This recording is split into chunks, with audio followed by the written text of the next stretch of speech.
All right. Welcome everybody I welcome all my students and all those that are viewing from different parts of the world to this live broadcasts. The young modulus. First of all, I want to appreciate your consent.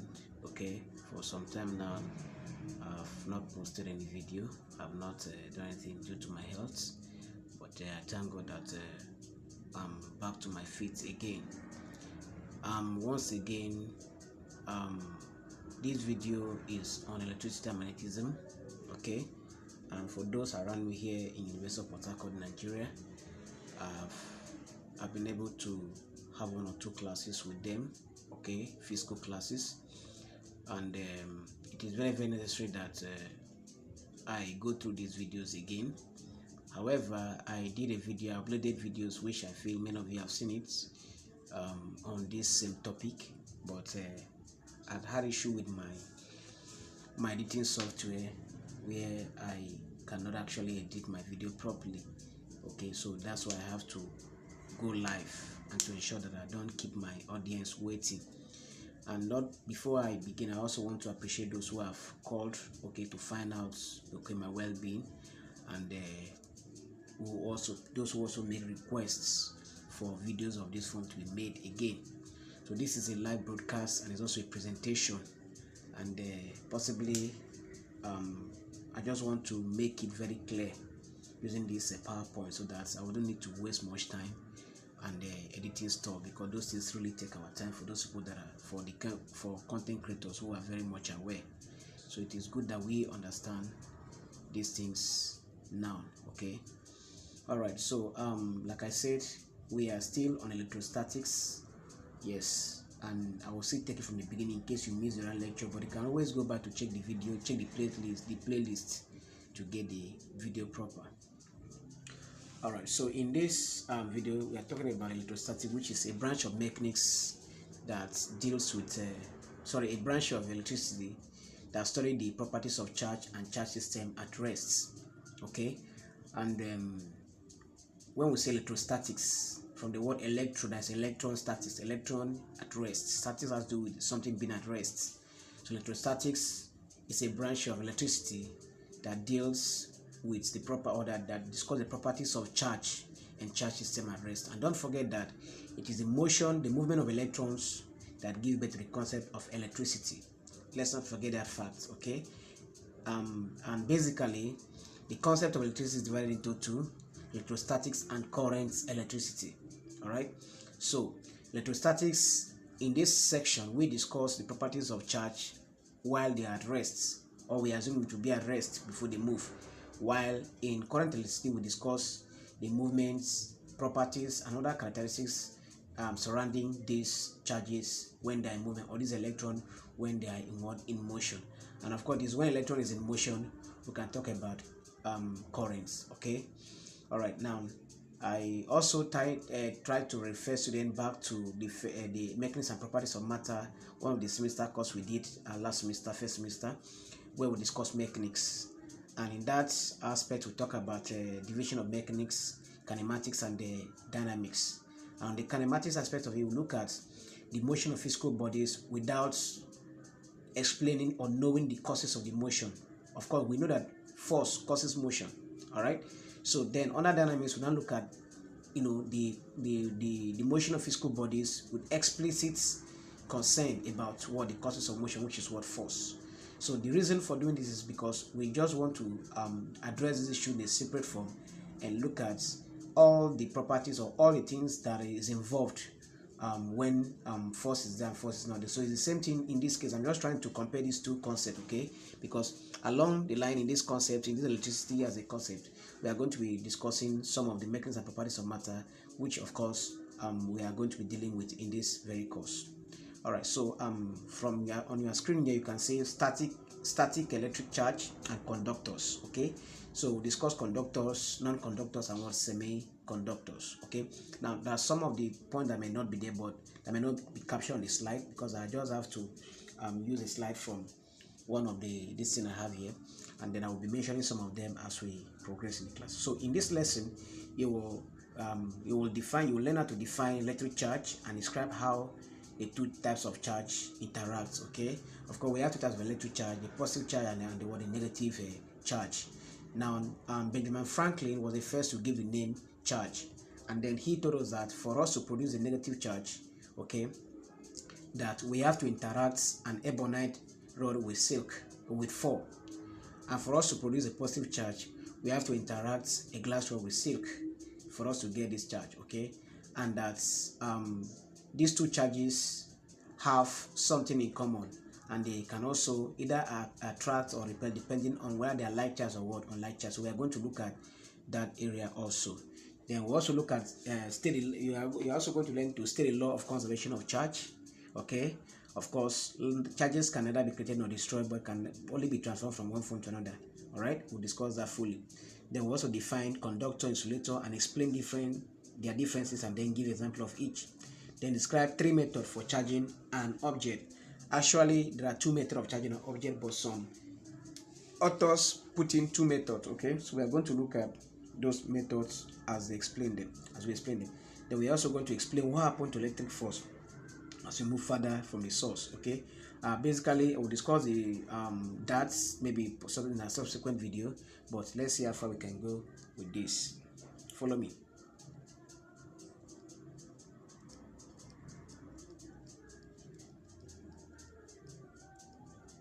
All right, the first thing we must know is the concept of our of course atom, because every object that we are going to be discussing, whether conductor or non-conductor, they're made up of 1 or 2 particles, okay, which is the atom, of course, and every matter is contained has an atom in it. Okay, now if you look at atomic structure, we have the nucleus, and inside the nucleus we have the proton, which is positively charged, and inside the nucleus also we also have the neutron, which has no charge but has the same mass as the proton. All right, now we also look at electron. The electron revolves around the nucleus. Okay, and then the electron is negatively charged. Okay, now the electron, there's what we call fundamental unit charge.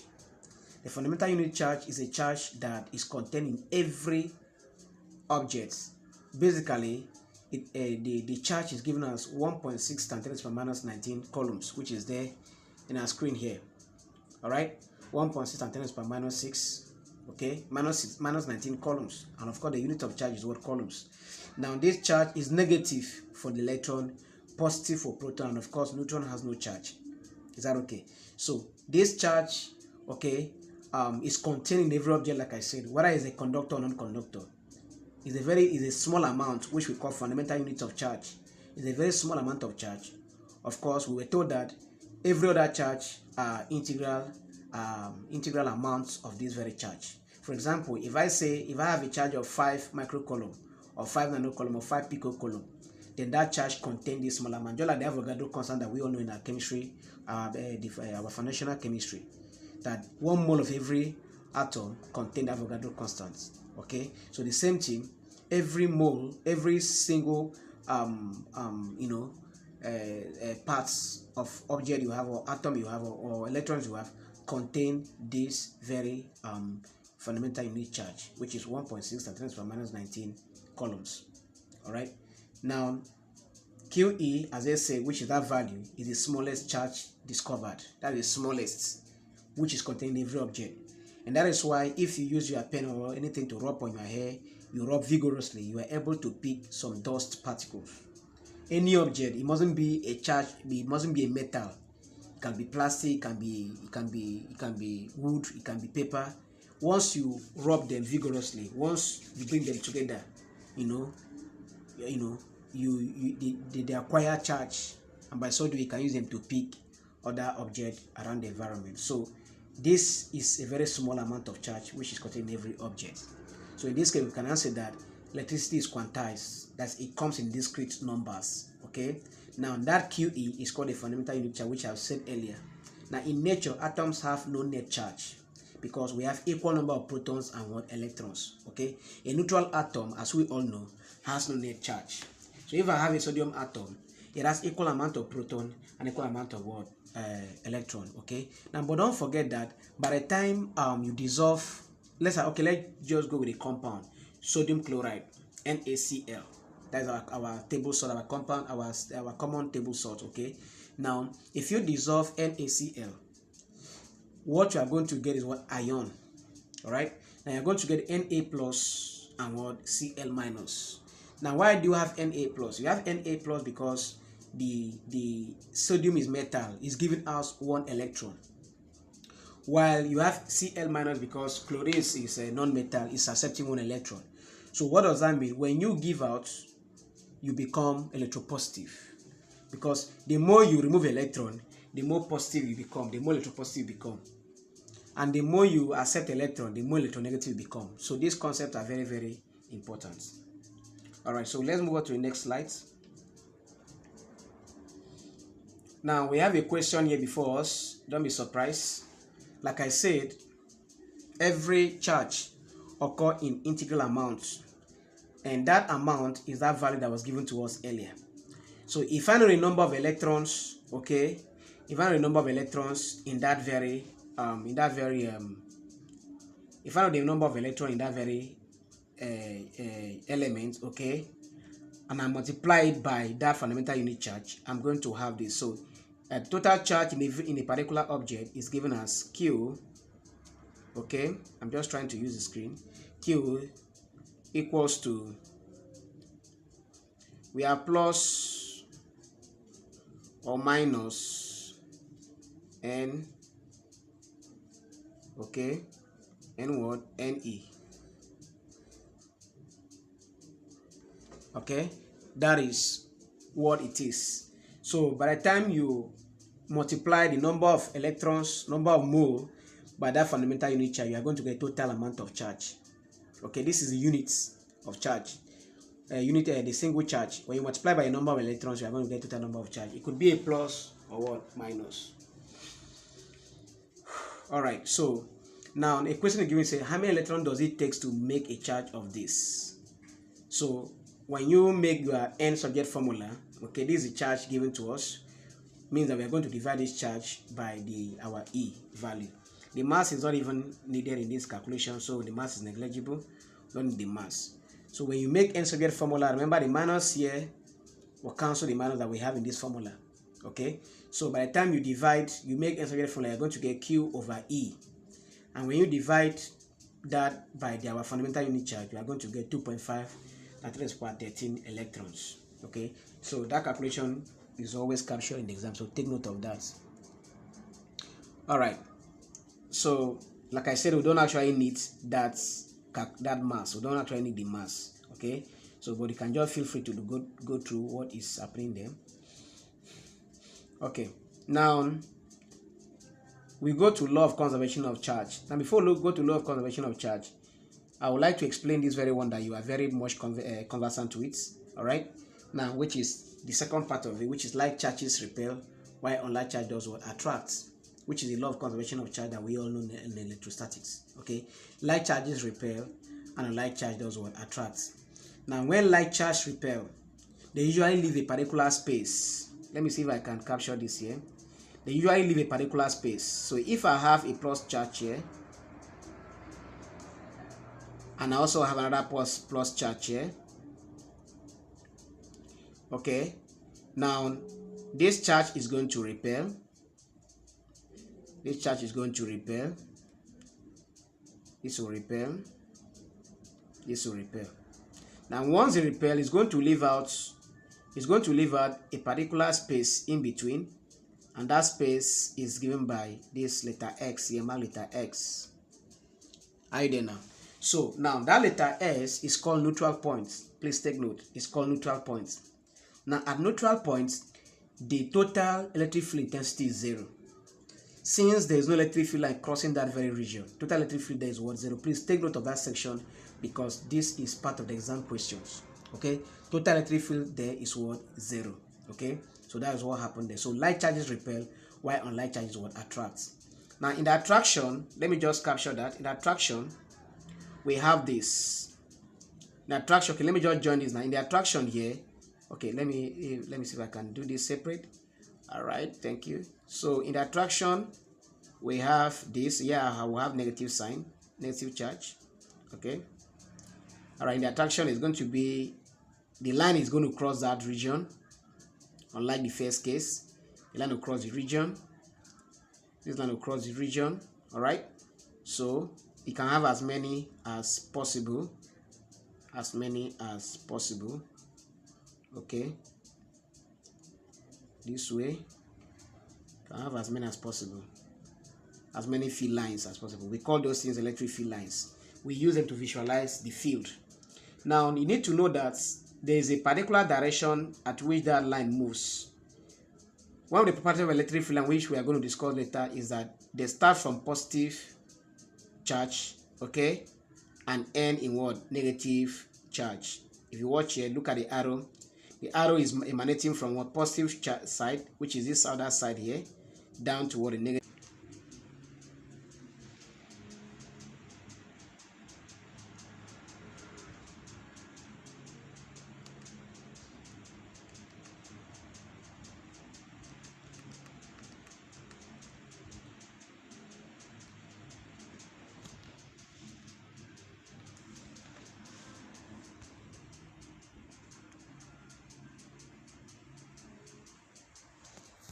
Okay, so welcome if you are just joining me in this live broadcasts. I just had a call, so everything just went off. I just went offline. So as I continue in the second part of this lesson, all right, we have the next aspect. Like I said, we'll be discussing classes of material. We have conductors, we also have non-conductors, and then semiconductors. Now, conductors are materials that electric current can easily pass through them. We all know that. Example of such is metals. Okay, most metals are conductors. Then we also have human body. That's why when you touch the electric current, you'll be electrocuted. Then we also have salt solution. When you put salt inside water, they form ions and they can easily conduct electricity. Then, of course, every other impure liquid that contains some form of acid can also conduct electricity. Now, one of the reasons why those materials conduct electricity based on our atomic concept is that the electrons in them are free to move about. That's what we call mobile electrons. The electrons are free to move about. They are not boundly tied to the nucleus. That means the force of attraction between the electrons and the protons in these materials I've mentioned above is less. There is little or no force. Of course, the conductivity of materials also depends on the kind of material that we are considering. So the force of attraction between the electron and the protons varies on these materials. So in essence, it is when we have electron movement that is when we can talk about electricity. From the word electron, we have the concept of electricity. Okay, so the next thing again that we need to know here is the non-conductor, which is opposite of the conductor. That is insulator. Insulators are very poor conductors. Example of them, we have the rubber, the plastic, the wood, glass, paper, and the rest of them. Okay, so they are material that do not conduct electricity, and that the electrons in them are not free to move about. They are not mobile. Okay, electrons in them are not mobile, so those material does not conduct electricity. Is that okay? Now the next thing again that we need to know here again is the semiconductors, which I may not be captured in this slide, but you need to know that semiconductors are those materials that are in between conductors and non-conductors. They are in between conductors and non-conductors. Are you there? All right. So the materials behave as a conductor at a certain condition, and behave as a non-conductor as in a certain condition. So they partly conduct and they partly insulate. All right. Now, we all know that most of our electronics we are using are electronics.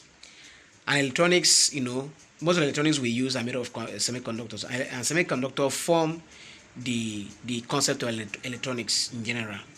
Now the question is, why then are we still using these materials as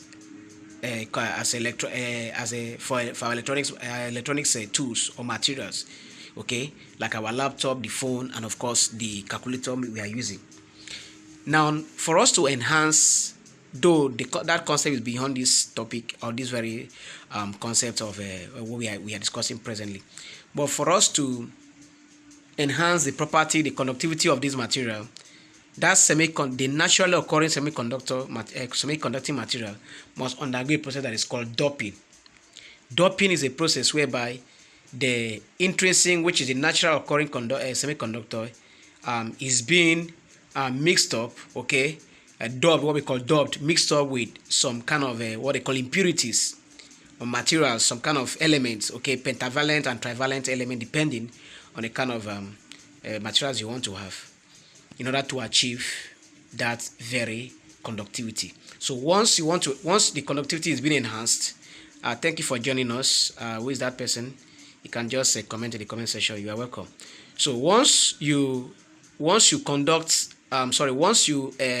doped this semiconducting material with this trivalent, pentavalent material, okay, we're able to have an enhanced conducting material which can conduct electricity to a very high extent. Okay, now an example of these semiconductors are what we have: silicon. Don't forget, we have germanium. If you check 2016-2017 past question, we are going to see that very clearly. We have silicon, we have germanium, we have antimony, okay, we have gallium arsenides, we have a tellurium, all those kind of rough compound like that. So you can find them there, but the major one is the silicon, the antimony, the germanium, and the gallium.